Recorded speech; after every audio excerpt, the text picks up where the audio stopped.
Buenas tardes, buenos días o buenas noches, según en qué momento nos están viendo. Tengo un invitado que ya es de la casa, a Hugo Valderrama. Él es economista y hoy le he pedido que me acompañe a tratar un tema que me parece que es importante verlo desde diferentes aspectos y también desde el económico.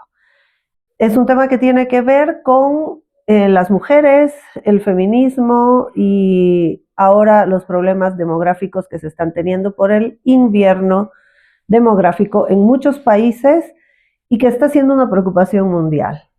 Hay ideologías que están lamentablemente promoviendo esto sin darse cuenta, y lo que queremos es que hoy quede claro que no conviene seguir promoviendo este tipo de situaciones que pueden llevarnos a tener unos problemas económicos aún más grandes de los que ya tenemos. Hugo, bienvenido a esta tertulia.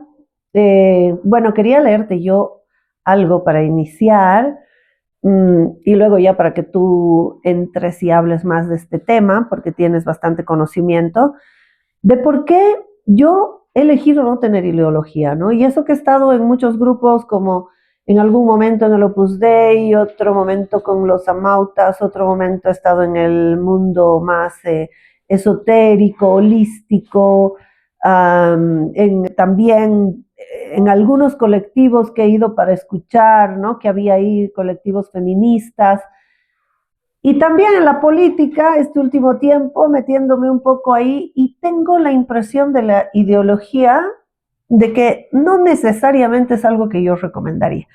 Y he desarrollado 10 puntos que te quiero leer para que tú me digas qué opinas de esto. La ideología puede ser entendida como un campo multidimensional. Son creencias, ¿no?, compuestas por algunos elementos esenciales que vale la pena analizar a fondo antes de sumarnos en estas filas, ¿no?, de diferentes colectivos y sobre todo de fanatismos. En los siguientes 10 puntos los resumo. Punto número 1, la ideología es una comunidad creyente o de militantes que aceptan ocuparse activamente de difundir una ideología.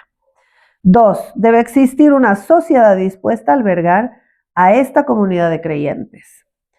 3, una ideología tiene un dominio, o sea, un conjunto de objetos reales o imaginarios de los cuales se ocupa esta ideología y que son estudiados, venerados y hasta manipulados por sus seguidores. Por ejemplo, el veganismo con la comida, el ecologismo con la naturaleza, el feminismo con la igualdad de género.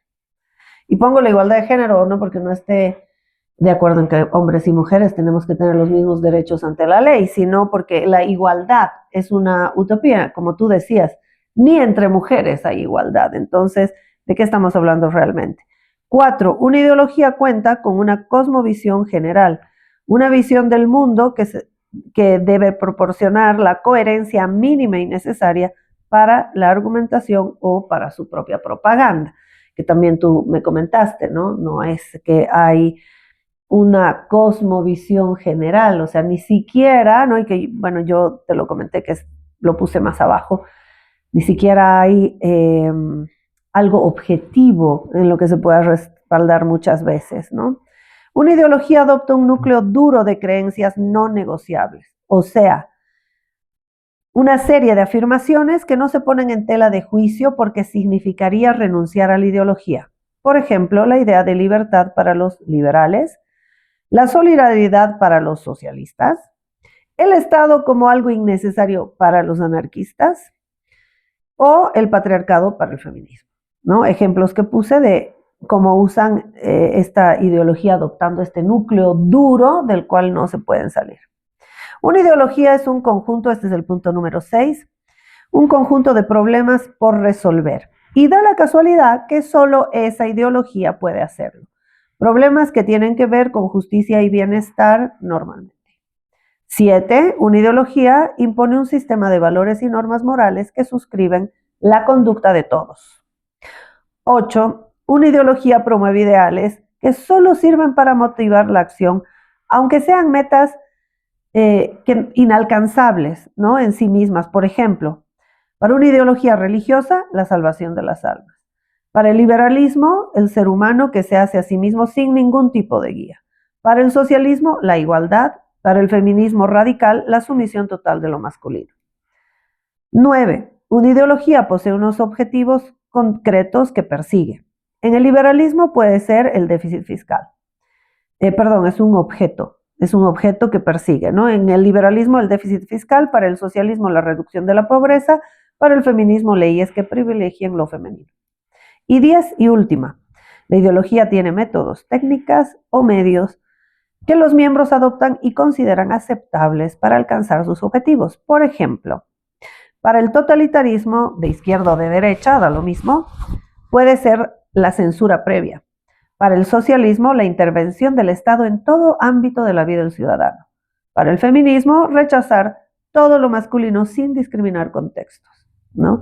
Entonces ahora, ¿por qué no le sugeriría a nadie seguir una ideología fanáticamente? Porque es muy común que la ideología tenga contradicciones en su sistema de creencias o que no guarde relación con visiones objetivas y o científicas. Por ejemplo, existen personajes que se identifican como socialistas, llegan al poder con promesas de erradicar la pobreza, sin embargo dejan a sus naciones aún más pobres e incluso terminan persiguiendo a las minorías que ellos mismos ofrecieron defender. O presidentes liberales que apoyan leyes contra el aborto o la pena de muerte. O feministas que defienden las reivindicaciones del fundamentalismo islámico que ha armado un mundo de hombres y mantiene a sus mujeres en cárceles de tela sometidas a una única función, la reproductiva, sin derecho a trabajar o hacer otra cosa que implique decidir su futuro. Estas inconsistencias se reflejan en el comportamiento irracional de quienes se adhieren a este tipo de ideologías.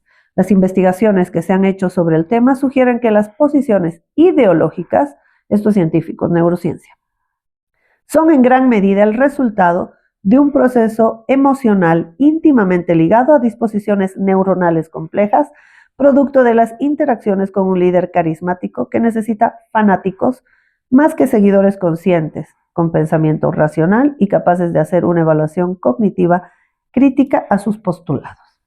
Y ahora la parte que quiero que tú toques y empecemos a hablar ya de eso y luego enganchemos con la demografía. Un ejemplo tomado del kit de creencias del progresismo.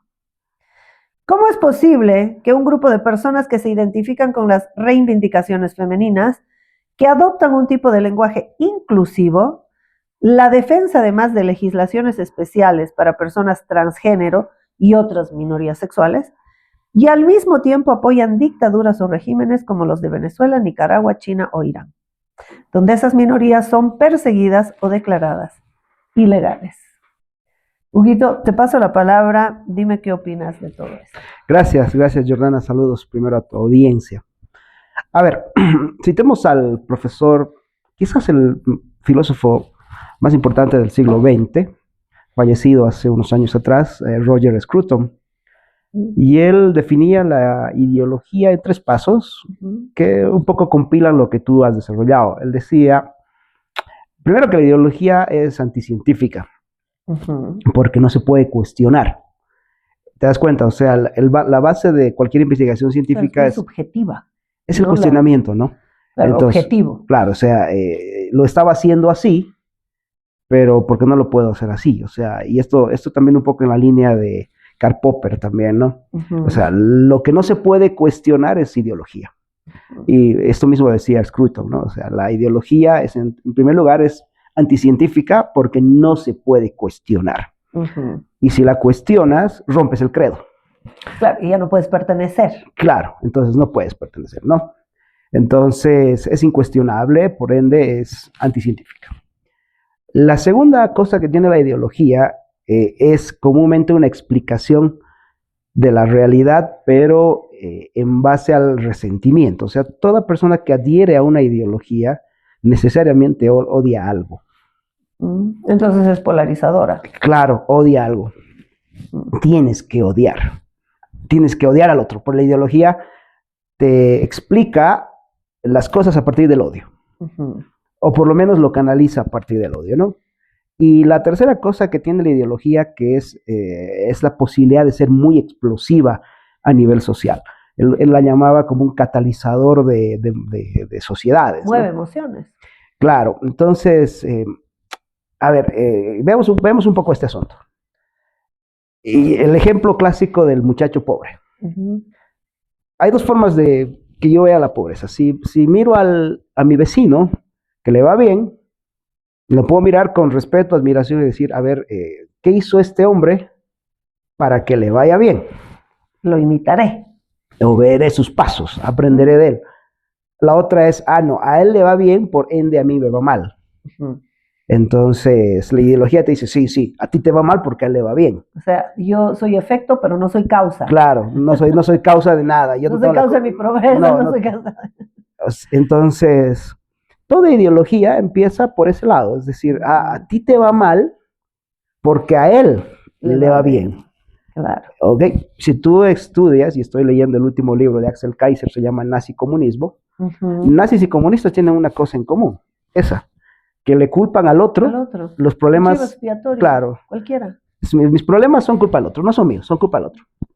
Entonces... Y el otro de turno, ¿no? Al que le toque. Claro, en su momento puede ser el rico, en su momento puede ser el blanco, en su momento puede cualquiera. Entonces, es el odio, ¿no? Él dice, es el odio que se explota. Ahora, inicialmente, eso quedaría como un grupo de gente que, bueno, sí, en toda familia hay un resentido social. Ok, es el primo malo de la familia, el que, bueno, va a la fiesta familiar y está bien. Y está echando ajos siempre sí, contra algo. Claro, entonces ya todo el mundo dice, bueno, ya, no le den cerveza al primo. Sí. Ok, pues se toma cervezas y empieza a hablar tonterías. Bueno, el problema es cuando se juntan. Cuando tú juntas a todos los primos malos de la ideología, de las familias. Y luego hacen un colectivo. Claro, ese es el tema. Y ahí es cuando Scruton dice, inicialmente todo el mundo puede seguir una ideología porque al final... Libre albedrío. Claro, al final todo el mundo tiene algo adentro también que no lo ha solucionado y a lo mejor hasta ahí es un problema personal y quizás de incomodidades familiares. El problema es cuando se van juntando. Cuando tú vas juntando a esta gente y se dan cuenta que todos dicen, yo también, tú también, y todos somos iguales. Hacen una masa crítica. Claro, y haces un grupo de gente con una gran capacidad por eso él usaba, esto es un catabolizador de conflictos. Esta gente te puede incendiar sociedades, te puede incendiar países, ¿no? Porque su única perspectiva de vida es el odio al otro. En el fondo de la ideología es una cuestión de odio al otro. Por eso no tienen la capacidad de cuestionarse a sí mismos, porque y hay fanatismo. Pues, odian al otro, ¿no? Y son muy fanáticos. Y ahí viene el problema. Dice, ok, ¿qué pasa con el líder carismático que canaliza esto? Y dice, bueno, ¿saben qué, muchachos? Todos ustedes están mal porque existen los ricos. Entonces, yo voy a luchar contra los ricos si ustedes me dan el poder. Y entonces, bueno, tienes un partido contra los ricos. Quítale el ejemplo, ya no es un partido contra los ricos, quítale es un partido contra los hombres, es un partido contra los negros, es un partido contra los blancos, quítale lo que sea. O sea, el problema, quien odies es circunstancial. La cosa es que odies a alguien. Y que consigas tu masa crítica. Claro, que consigas a la gente que odia a todo el mundo, ¿no? Que eso es lo que él describía de lo peligroso de una ideología. La capacidad que tiene de incendiarte sociedades, de destruirte órdenes de países. Claro. Y algo... Incidir sobre la demografía. Claro, y mira lo que decía Scruton, ¿no? A medida de que los medios de comunicación se vuelvan más modernos, tengamos más tecnología de comunicación, más fácil. La gente que odia a lo mismo se da cuenta que puede estar interconectada y entonces lo que tú tenías un problema ideológico nacional lo puedes convertir en un asunto mundial. Sí. Porque vas a decir, bueno, en mi país también hay esos, entonces ¿cómo me conecto con tal y con tal? Que ese fue el éxito, por ejemplo, de mucha expansión del islamismo en Europa. Claro. La posibilidad de reclutar resentidos en todo lado. Sí. Entonces, bueno, digamos que en resumen, un poco citando o parafraseando lo que tú dices, la ideología es eso, ¿no? Básicamente es una idea que no tiene ningún sustento científico, porque es incuestionable, no se puede cuestionar. Es subjetiva. Está sustentada en el odio al otro, La única explicación que tengo es que el otro es el culpable de mis males, por lo tanto lo tengo que odiar.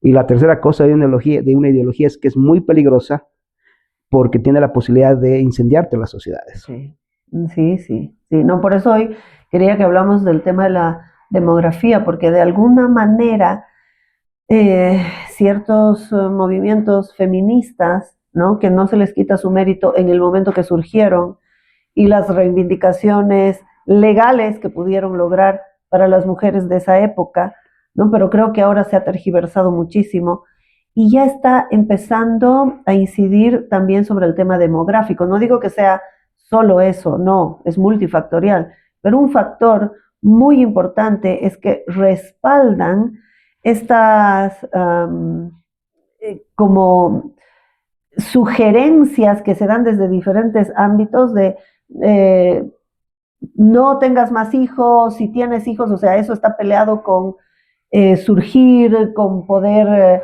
tener más cosas, ¿no? Con realizarte como mujer, ¿no? Entonces empiezan a ponerlo ya como una cosa de mujeres empoderadas, ¿no? Que entonces si tú tienes hijos y te entregas a esto, no vas a ser una mujer superada, ¿no? Te estás quedando ahí atrás.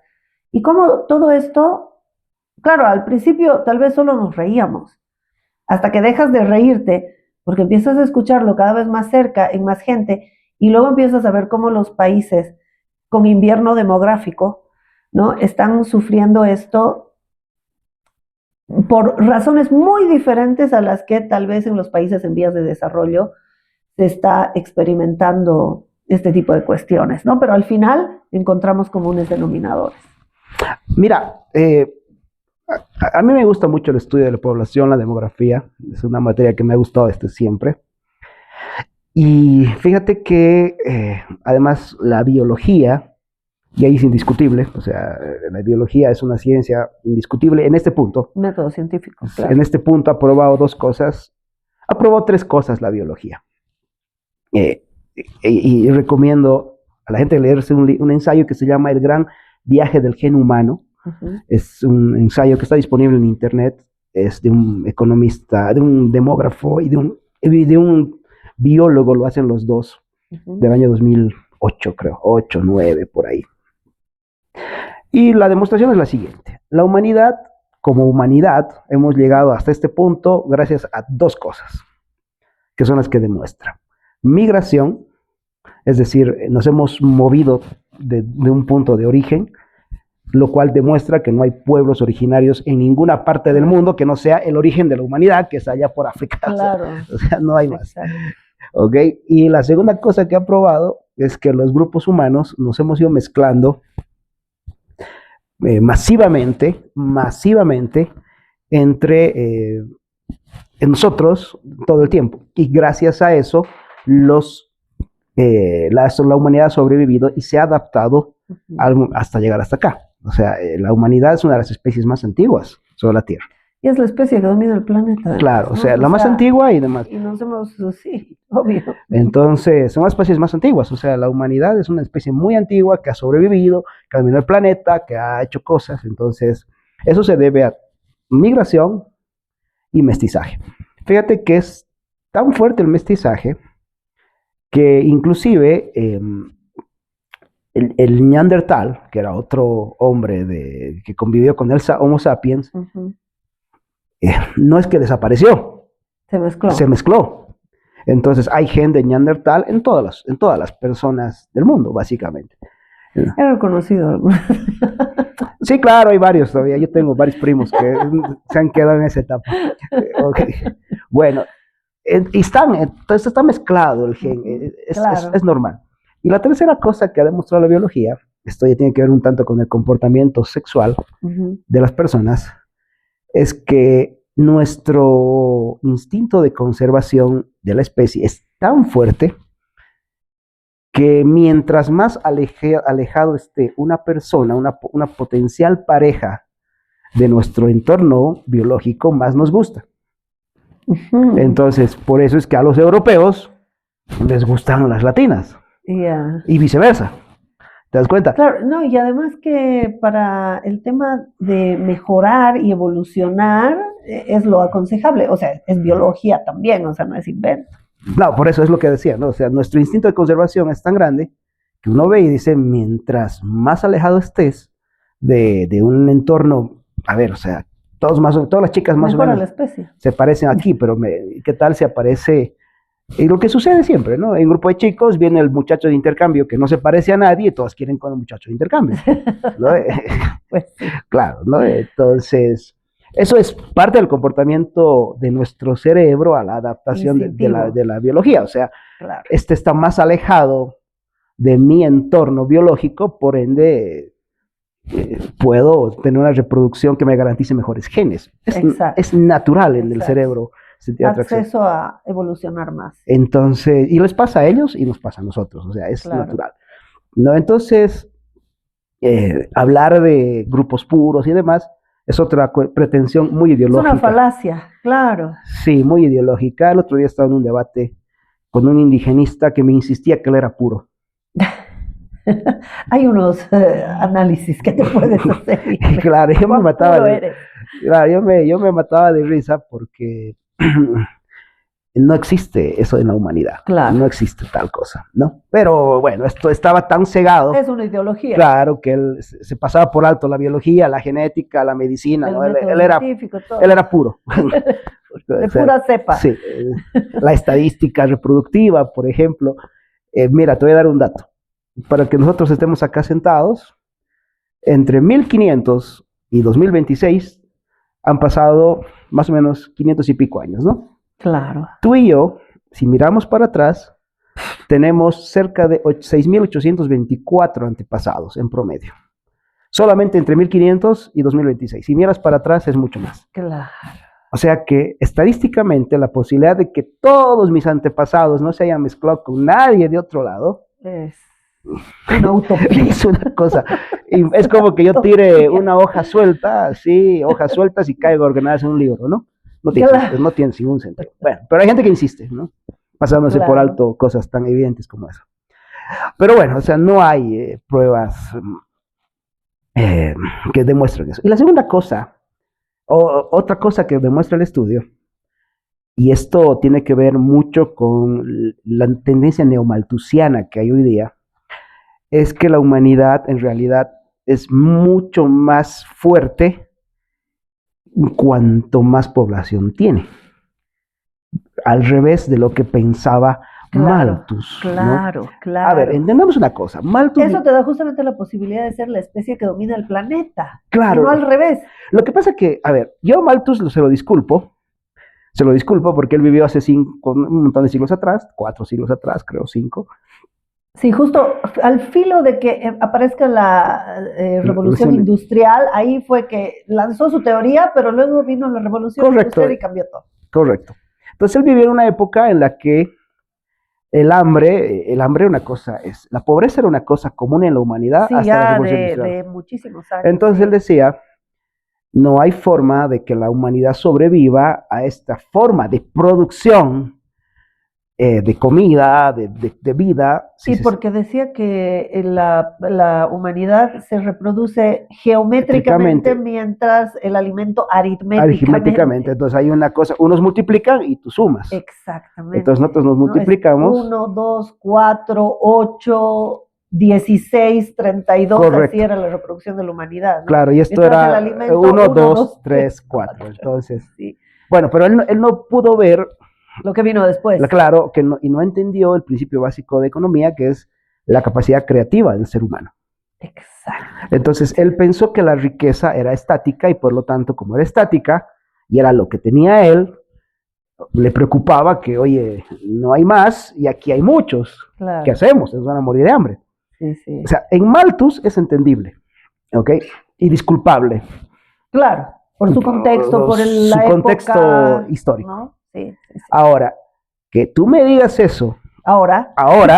Después de la revolución industrial. Claro, y además con pruebas fehacientes de que no ha sido así, claro, de que la humanidad al contrario ha tenido mucho más progreso después de eso, Sí, de que los datos te muestran que por primera vez en casi 800 años el hambre no es un problema serio, o sea, no es el claro, principal problema de la humanidad, no es el hambre, como lo fue histórico, claro, no es el hambre, son claro, otros los problemas que tenemos claro. y eso es algo Y que si hay hambre es muy localizado y sí, en América Latina, por lo general, es otro detalle que lo podemos hablar después. sí, Entonces, el hambre no es el problema central de la humanidad, no, ¿ok? Porque tienes otras condiciones. Entonces, ¿qué hay detrás del neomalthusianismo? Y eso es algo el neomalthusianismo. que es lo que hoy día prima Ya. en los movimientos ecologistas, que es la madre del cordero a donde quiero llegar. Ya, sí, Ok, explícame eso, ok. ilumíname. Mira, hay un filósofo que yo se lo recomiendo leerlo, profesor en Estados Unidos, lo que no me acuerdo ahora es qué universidad. Ya, Se llama James Wanlis. ya, Es filósofo y es teólogo y es físico. Es un tipo muy genial. Él tiene un libro, soy uno de los pocos en Bolivia que tiene el libro autografiado por James Wanlis. wow. Fue de rebote eso, no es que yo haya conocido personalmente Ah, a James ya, Wanlis, y yo, es una anécdota aparte. Lo que pasa es que él llegó a Costa Rica a dar una charla, invitados por una editorial que se llama Editorial Clear, y yo era ya. muy amigo del dueño de la editorial, soy muy amigo de Ya, la ya, editorial. Entonces le digo, oye, mira, si me puedes conseguir un ejemplar de su libro El Dragón Verde, ah, ya. y me lo Así autografía, se llama el libro. sí, y me lo mandó así. O sea, no es que yo haya conocido a James Wanlis, Ya, fue pero de, bueno, lo tienes lo igual. tengo. Bueno, ¿qué prueba James Wanlis? Ok.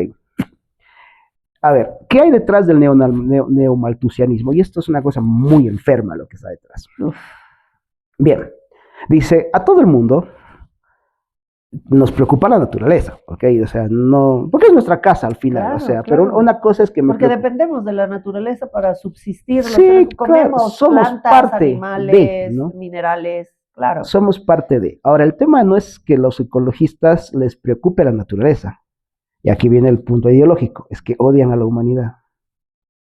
Es una cosa diferente, una cosa es que Claro. ames la naturaleza, y otra cosa es que odies a la humanidad. Claro, y veas al hombre solo y únicamente como depredador. Que eso es como nos ven. Claro. Por ende, nos ven como un virus para la humanidad.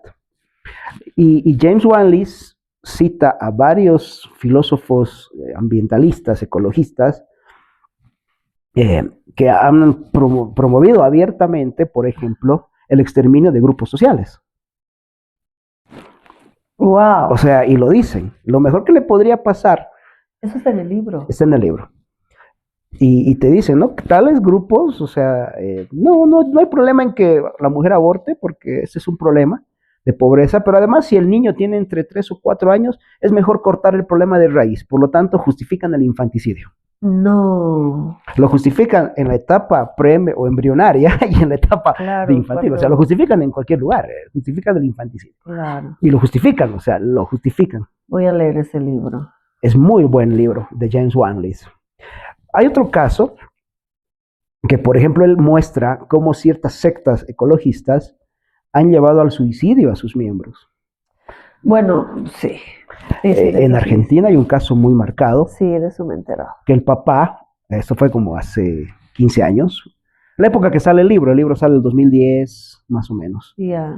Él estaba citando ese caso de Argentina para cuando escribió su libro, y él cita como el papá, que se había metido en una secta ecologista, luego vino la mamá, primero que empezaron quitándole la carne a la familia, y tenías a los niños en una desnutrición crónica, pero fatal, y luego un día el papá vino y le dijo a la mamá que lo mejor que podían hacer por la madre tierra era matar a sus hijos y luego suicidarse. Entonces mataron a sus 3 hijos, solo sobrevivió la bebé que tenía 10 meses, Uf. con un tiro en el estómago, le disparó, la bebé sobrevivió, y los otros se mataron. O sea, a ese punto llega, ¿no? Cero pensamiento crítico. Claro, odian a la, es que es una ideología, odian al hombre. Claro. Ahora, ¿cómo conectas el ambientalismo con el feminismo? Bueno, tiene que ver con algo que tú lo explicas, pero que esta gente la ha tergiversado. Y nuestra amiga Ross también lo usa. El concepto de la Pachamama. Yeah. Entonces, La Claro, lo tierra, han tergiversado porque evidentemente es parte de la cultura, pero no de una ideología ni de un partido político, ¿no? No es propiedad. claro, es una concepción cultural.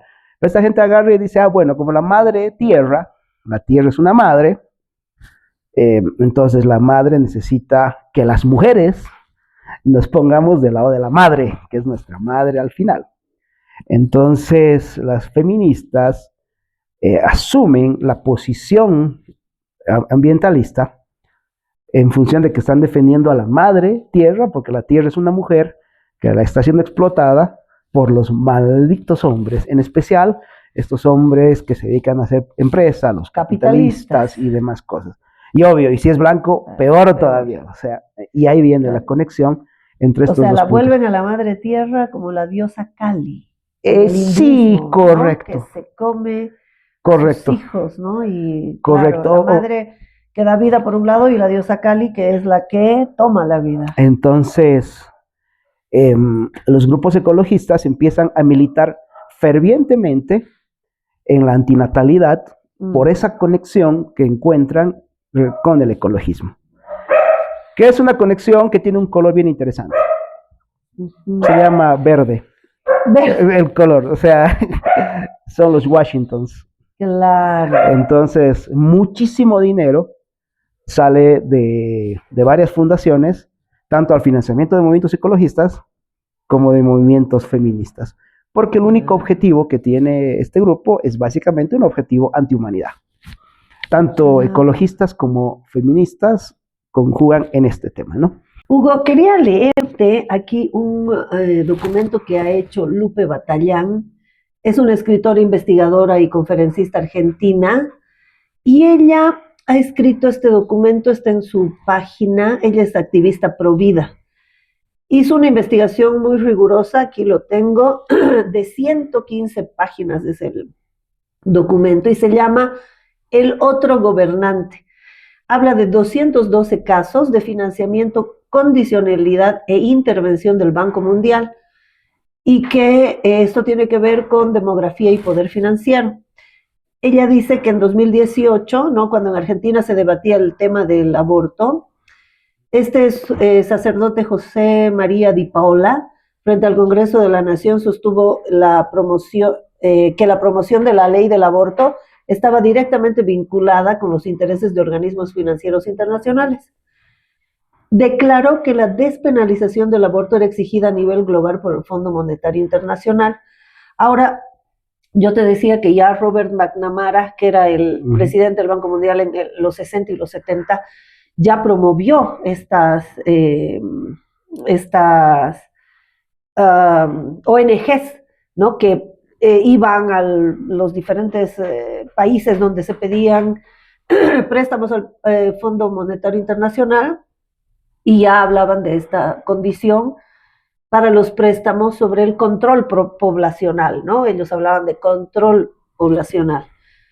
Ahora, lo que dice Lupe Batallán, ¿no? Todo esto se puede probar. Ella dice que tuvo acceso y revisó contratos de préstamos, matrices económicas y condicionantes de desembolso del Banco Mundial, ¿no? Y que para cumplir las metas demográficas que tiene el Banco Mundial optan, según las circunstancias, ir por la aplicación de metas demográficas agresivas con prácticas de índole económica, psicológico-social o usar una retórica de cuidado para la supervivencia de la mujer y el niño, ¿no? Y dice, la agenda de control demográfico estaba muy explícita, pasó de ser una sospecha a una certeza. Así se prueba que el país que pide crédito al FMI acepta que este sea una especie de segundo gobernante, o sea que dirija las políticas públicas, digamos, del país en ese sentido, y dice, es verdad que toda entidad que presta tiene requisitos que tienes que cumplir, sin embargo, ella dice que hay cosas que definitivamente, claro, es como si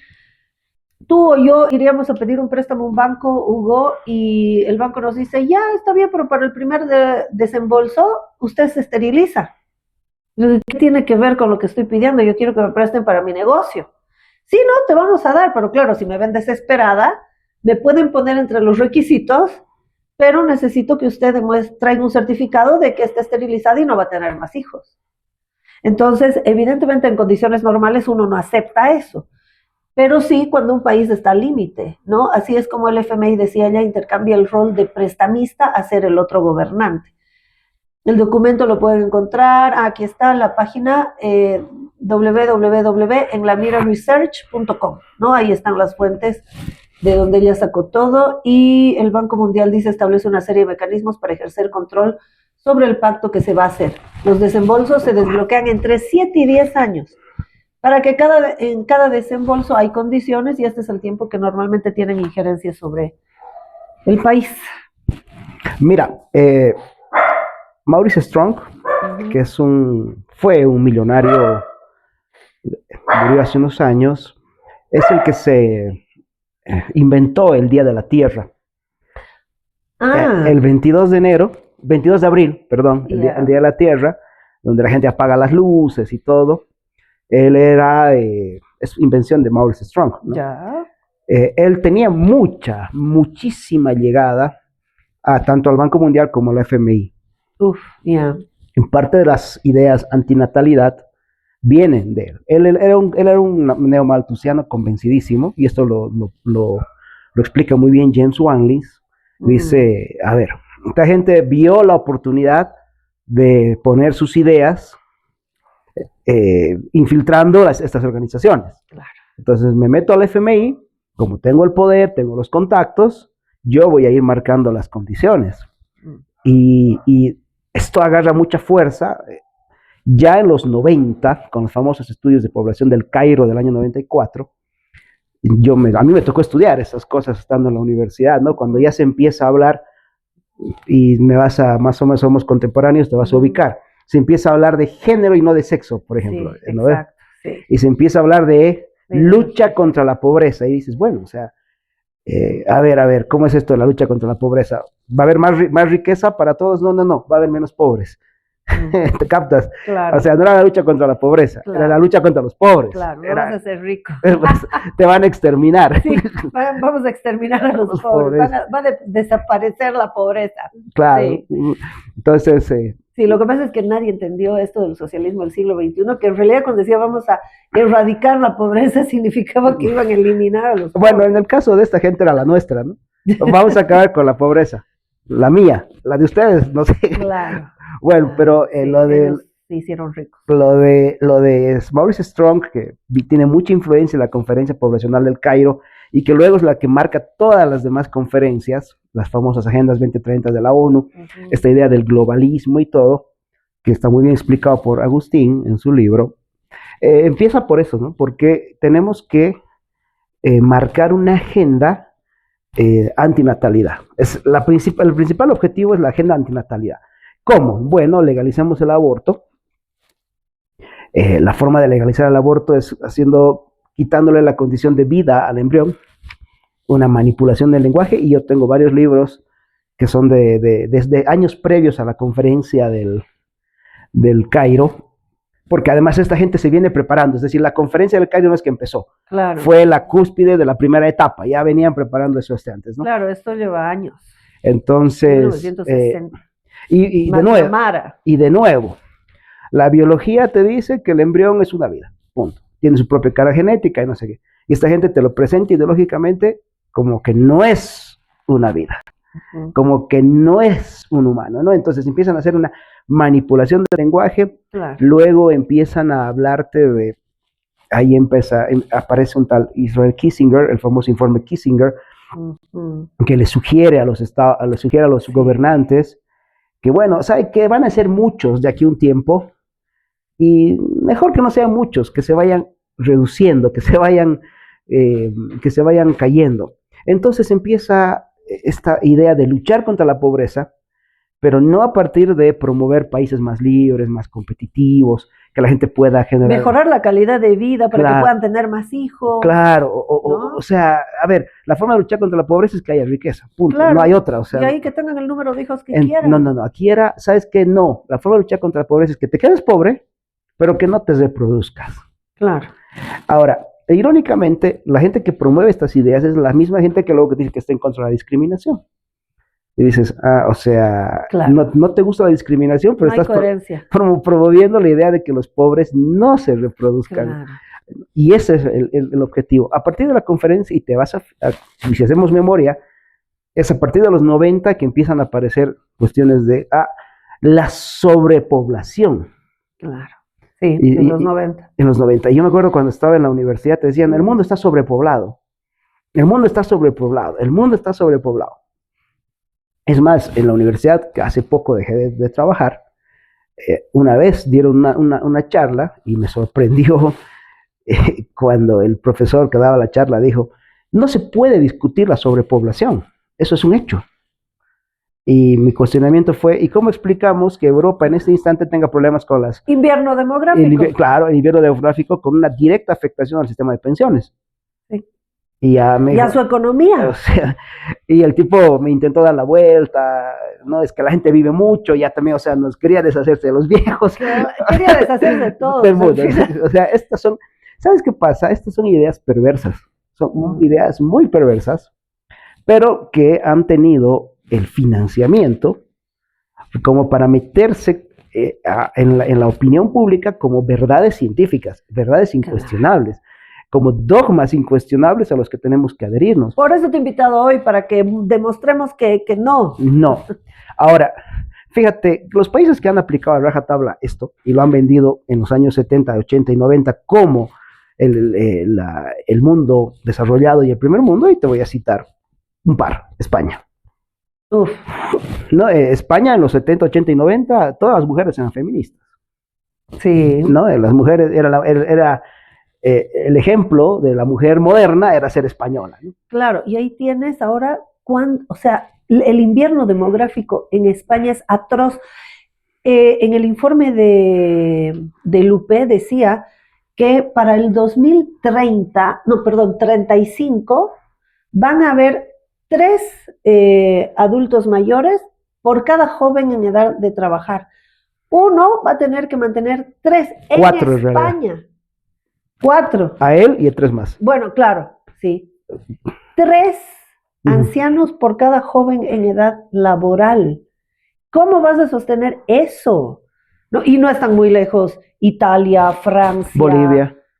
Sí, aunque en Latinoamérica dicen que Bolivia no está en el grado de Argentina, Chile, Venezuela, son los que tienen menos tasa de natalidad este último tiempo. Chile está en el informe de ella. Chile, Venezuela, Argentina, Uruguay, y había uno más, pero no era Bolivia. Bueno, el último censo te ha marcado eso, ¿no? Que está habiendo menos, ¿no? Estamos entrando en un invierno demográfico, que creo que fue el único coherente que dijo el MAS en toda su gestión. Bueno. El bono Juana Zurduy. Sí, pero fíjate el detalle. Cuando te hablabas de los 90, la mujer europea, no, es que la mujer europea no es una mujer de casa. Liberada, superada, profesional. Claro, ¿hijos? Era el epítome de la mujer empoderada, ¿no? Claro. Bueno, resulta de que James Wanley muestra que toda esa generación de chicas europeas, españolas particularmente, que se vendieron como el empoderamiento, para el año 2010, en un 80% tenían problemas de adicción a los antidepresivos, las drogas y el alcohol. Claro, sí, es verdad, y España está entre los países europeos que consume más ansiolíticos también. Actualmente, te digo, yo que trabajo con salud mental. Bueno, ¿no? Porque resulta, y lo explica James Wanley, ¿no? Está bien, el ser humano tiene una dimensión económica. Sí, claro. Pero no es la única. Claro, pero no puede ser la única. Y resulta que la dimensión económica en cierto momento te dice, hasta aquí señor, me es útil hasta este día, a partir de mañana no me es útil, jubílese, y me doy cuenta de que toda mi vida había girado en función de mi dimensión económica, claro. Y resulta que ya no tengo más nada. Cuando la vida del ser humano, por si acaso, hablo desde lo que es la terapia, tiene 8 aspectos. 1 es el trabajo, 1. Sí, después seguro. Tienes familia, vida social, desarrollo personal, desarrollo intelectual, o sea, tienes 8 aspectos en la vida a los que les tienes que dar tiempo y energía para estar en equilibrio.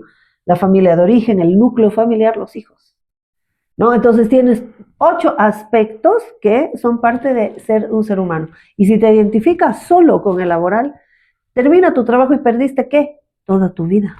Correcto, que eso es lo que explica James Wanley, ¿no? Sacrificaron todo a nombre del empoderamiento para ser solamente empleadas, solamente funcionarias de una empresa, solamente trabajadoras. Y se dan cuenta que después de eso, cuando ya pasa tu momento, te ponen una patada en las nalgas y resulta que, y bueno, él le explicaba el terrible problema de las mujeres sin hijos, solas, bla, bla, bla. Y que se han dedicado solo al trabajo, ¿no? Porque bueno, ya si no quieres tener hijos, si tú eres una mujer que has decidido que no quieres tener hijos por convicción, no por moda, no por ideología, no porque perteneces a un colectivo feminista, sino porque conscientemente has dicho, sí, creo que yo no, y que puede haber, o sea, yo lo veo en terapia, puede existir, y está bien, pero otra cosa es que se promueva desde diferentes frentes a que la mujer no tenga hijos. Es que no es de nuevo, no es una defensa de la libertad de la mujer para ser o no ser mamá. Es una política de control poblacional, que hay que hacer esa diferencia fundamental y yo se la hago a todo el mundo. Claro. Una cosa es una mujer que decidió no tener hijos. Y se la respeta, pero las feministas no respetan a las que decidimos tener 3 hijos o queríamos tener 6 hijos. Sí, Entonces claro. nos miran como, oye, ¿qué te pasa? Pero si eres una mujer inteligente, ¿cómo puedes decir que quisieras tener 6 hijos? Yo quería tener 6, no con el mismo, pero sí quería tener 6, ¿no? Entonces me dio para 3. Iba a ser un mal chiste, pero... No, ya no puedo, tengo menopausia. Estoy confesando aquí, no sé, menopausia. No, pero es que deberían respetar a las mujeres que también deciden, que decidimos tener hijos, así como las que tenemos hijos respetamos la decisión de las mujeres que no quieren, pero lamentablemente la ideología feminista nos pone a nosotras como las indeseables, ¿no? O como a las que nos ha gustado eventualmente. Yo me quedo 10 años de ama de casa, criando a mis hijos, porque yo elegí porque quería eso. Y después otra vez me introduje en el mercado laboral, ¿no? Tal vez con algunas dificultades, sí, pero es que en la vida todo es así, ¿no? Sí, sí, claro. Es que, a ver, ¿cuál era el objetivo de todo esto al final? El objetivo era tener una población cada vez más reducida, porque poblaciones más pequeñas, sin lazos familiares, Más fáciles de claro, manipular. es una población sumamente dominada, sumamente fácil de dominar. Y fíjate lo que está pasando en Europa, ¿no? Yo tengo un trabajo que lo doy y lo cito mucho en mis clases de geopolítica. Uh-huh. Hay un español por cada 6 inmigrantes. Ojo, no cualquier migrante, porque ahí me acusan de, estás en contra de los migrantes. No, a ver. Marroquíes. De hecho, yo soy, y tengo muchos amigos en España que están promoviendo que los latinos volvamos a España, por ejemplo, ¿no? Hasta necesito Naxo, tenemos una matriz cultural, mejor dicho, en común. Claro, similar. Pero lo que está pasando en Europa es que te está viniendo gente que no se siente española, que no tiene idea ni siquiera respeta la tradición religiosa de España, nada. Vienen en un claro proceso de invasión. 6 por cada español. 6. Te demuestra que en 25, 30 años tú vas a tener una España van a ser la islamizada. Claro. Islamizada es que ya las quiero ver a las feministas españolas, ¿no? De los 90, sometiéndose al Islam. Y lo que el Islam dice la mujer, ¿no? Porque la mujer además no puede trabajar en el Islam. Yo que he vivido en esos lados casi un año, sí, no pueden trabajar, no pueden, ni siquiera tienen libertad para decidir su futuro, están sometidas al hombre y están admitiendo las españolas que el Islam entre a su país. ¿Y qué creen que va a pasar si para el Islam todos nosotros somos los infieles? Mira, te voy a pasar más un rato cuando acabemos de grabar. Hay una periodista feminista, militante feminista. Esto pasa hace 15 días, no te estoy hablando de hace tiempo, hace 15 días.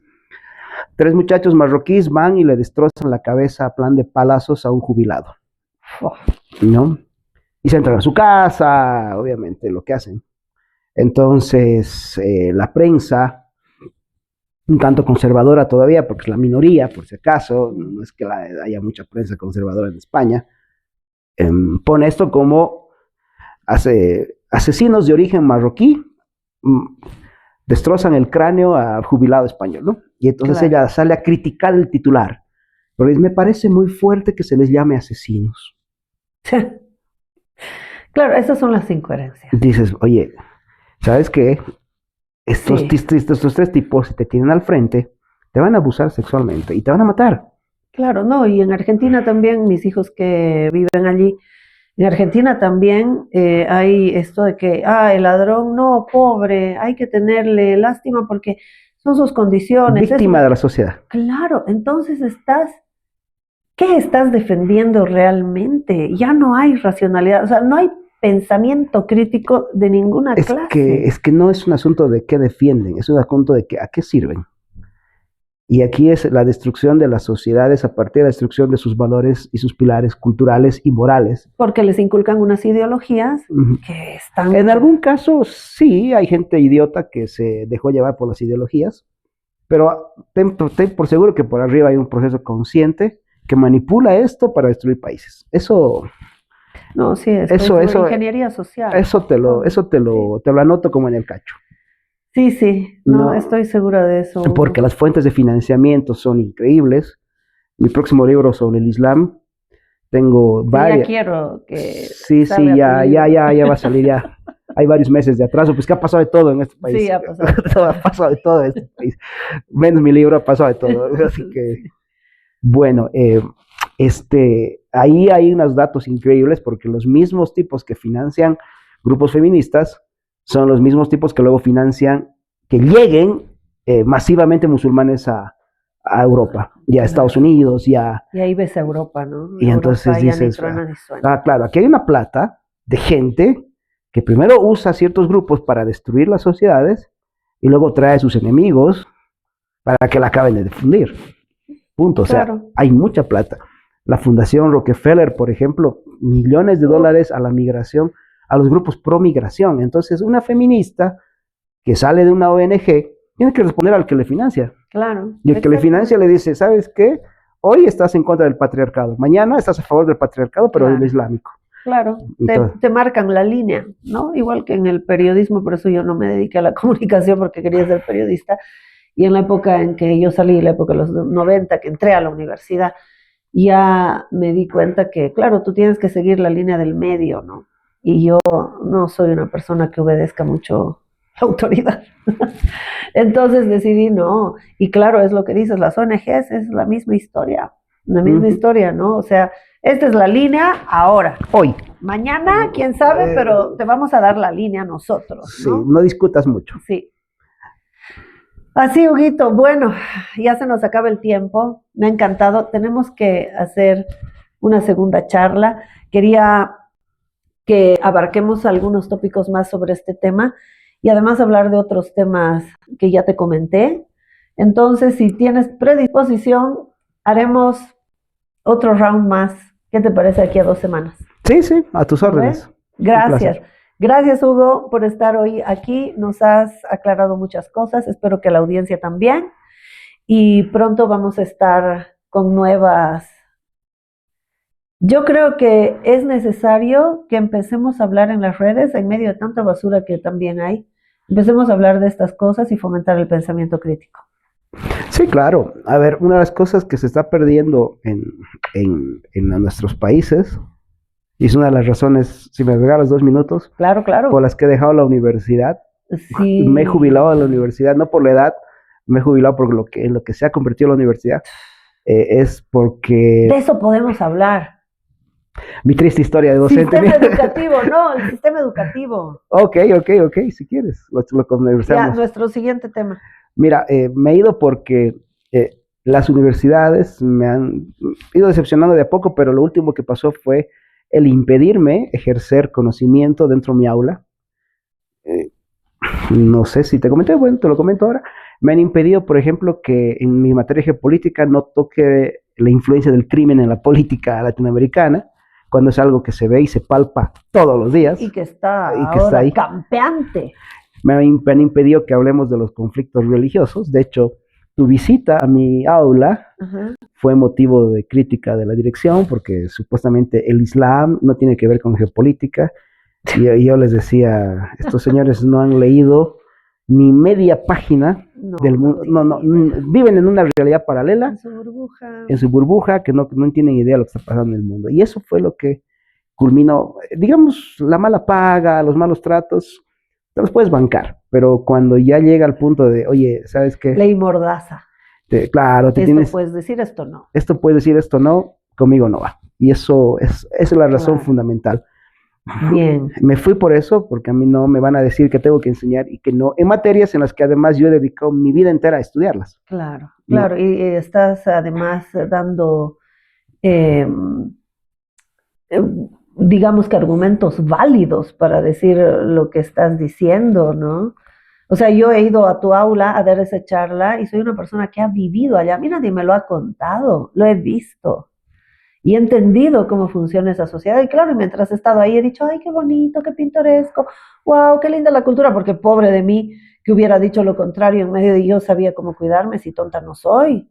Pero cuando quise trabajar, claro, tenía que tener un sponsor árabe que se quedaba con el 20% de lo que yo iba a obtener y además, o sea, ¿en qué vas a trabajar? Si quieres de secretaria, porque claro, cuando eres mujer extranjera, vales menos que la cabra, ¿no? Y tienes que someterte a los trabajos que ellos quieren darte, no lo que tú quieres hacer. No, imagínate que sea terapeuta y empiece a empoderar mujeres en países obviamente árabes, ¿no? Nadie me iba a dejar hacer eso. Entonces, sí, no, hay muchas cosas. Bueno, ahora entiendo por qué saliste y ¿qué te puedo decir? Limitados cognitivos. Mi hija no le gusta que diga ignorantes. Me dice, mami, no, ignorante suena feo. Bueno, ok, limitados cognitivos. sí, yo, además, no, me da mucha pena por la forma en la que están tratando a los estudiantes. No los están tratando como adultos jóvenes buscando conocimiento, Como más aborregada los quieren tratar. como adolescentes creciditos que tienen que ser domesticados. Y a eso los están llevando. No. Irónicamente, mira, la última evaluación que me hicieron, Los alumnos. sí, los alumnos y la dirección académica, hay una contradicción total. Los alumnos están súper felices con lo que han hecho conmigo. Uh-huh. Los que están descontentos son los administrativos. Y he dicho, bueno, me debo a los alumnos, no a los administrativos. Y punto. O sea, los administrativos podrán actuar por envidia, porque les han bajado una línea de dirección de carrera. Su problema. Su problema. No es algo que yo vaya a averiguar. Sí, sí, ser coherentes, ¿no? Coherentes y consistentes, porque hay mucha inconsistencia ahora en nuestra sociedad. O sea Así que, bueno, por eso me fui. Tema educativo, nuestro siguiente video, querido Hugo, te voy a invitar. De Un aquí placer. a 2 semanas. Un placer, a tus órdenes. Gracias.